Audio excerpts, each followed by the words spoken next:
Hi అండి, welcome to my channel. చేపల fry ఏ విధంగా చేద్దామో చూద్దాము. ఫిష్ ముక్కలను ఒక గిన్నెలోకి తీసుకొని అందులో పసుపు ఉప్పు వేసి ఒక అరగంట పక్కకు పెట్టాలి.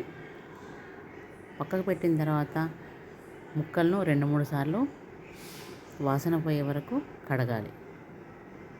ఇలా కడిగిన తర్వాత మరొక ప్యాన్ తీసుకొని అందులో ఫిష్ ముక్కలను వేసుకోవాలి. ఇది కిలో క్వాంటిటీ ఉన్నది. మామూలుగా అయితే మనం 4 టీ స్పూన్ కారము, 2 టీ స్పూన్ ఉప్పు వేసుకుంటాము. ఇప్పుడు మనం మ్యారినేట్ చేసుకుంటాం కాబట్టి 2 స్పూన్ కారం, 1 టీ స్పూన్ సాల్ట్ వేసుకొని ధనియా పౌడర్, జీలకర్ర, మెంతుల పొడి, గరం మసాలా, పసుపు, ఆయిల్, అల్లం వెల్లుల్లి పేస్టు ఇవన్నీ వేసి మరొక 10 నిమిషాలు మ్యారినేట్ చేసుకోవాలి. మ్యారినేట్ చేసుకోవడం వల్ల ముక్కకు ఉప్పు, కారం, మసాలా బట్టి సాఫ్ట్గా అవుతుంది, కూడా ఈజీగా ఉంటుంది. తర్వాత మళ్ళీ ఒక ప్యాన్ తీసుకొని అందులో 2 టేబుల్ స్పూన్ ఆయిల్ వేసి మనం ఫస్ట్ గ్రైండ్ చేసుకున్న ఆనియన్ పేస్ట్ కూడా వేసుకోవాలి. ఆనియన్ పేస్ట్ వేసిన తర్వాత ఆయిల్ అనేది పైకి తేలాలి.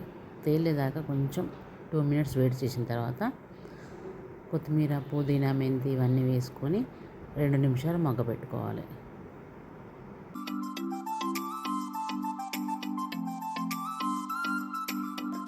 వెల్లుల్లి పేస్టు, జీలకర్ర, పసుపు, గరం మసాలా ఇవన్నీ వేసి కలుపుకోవాలి.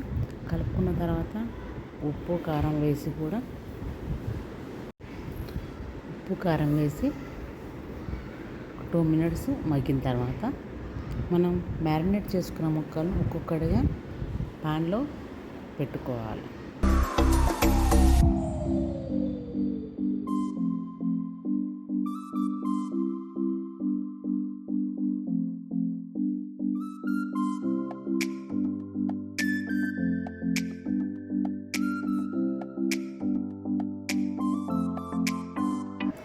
ఇట్లా పెట్టుకోవడం వల్ల మనకు ఫస్ట్ మ్యారినేట్ చేసుకున్న ముక్కలు ప్లస్ గ్రేవీ రెండు కలిపి మనకు మంచి టేస్ట్ వస్తుంది. ముక్కకు ఉప్పు కారం ఉంటుంది, ప్లస్ గ్రేవీకి కూడా ఉంటుంది.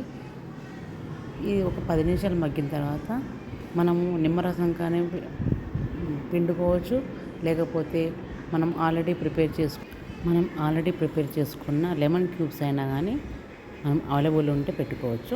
తర్వాత కొబ్బరి పొడి వేసి కొత్తిమీరతో గార్నిష్ చేసుకుంటే ఎంతో రుచికరంగా ఉండే ఫిష్ ఫ్రై రెడీ. ఈ వీడియో మీకు నచ్చినట్లయితే లైక్ చేయండి, షేర్ చేయండి, సబ్స్క్రైబ్ చేయండి. Thank you.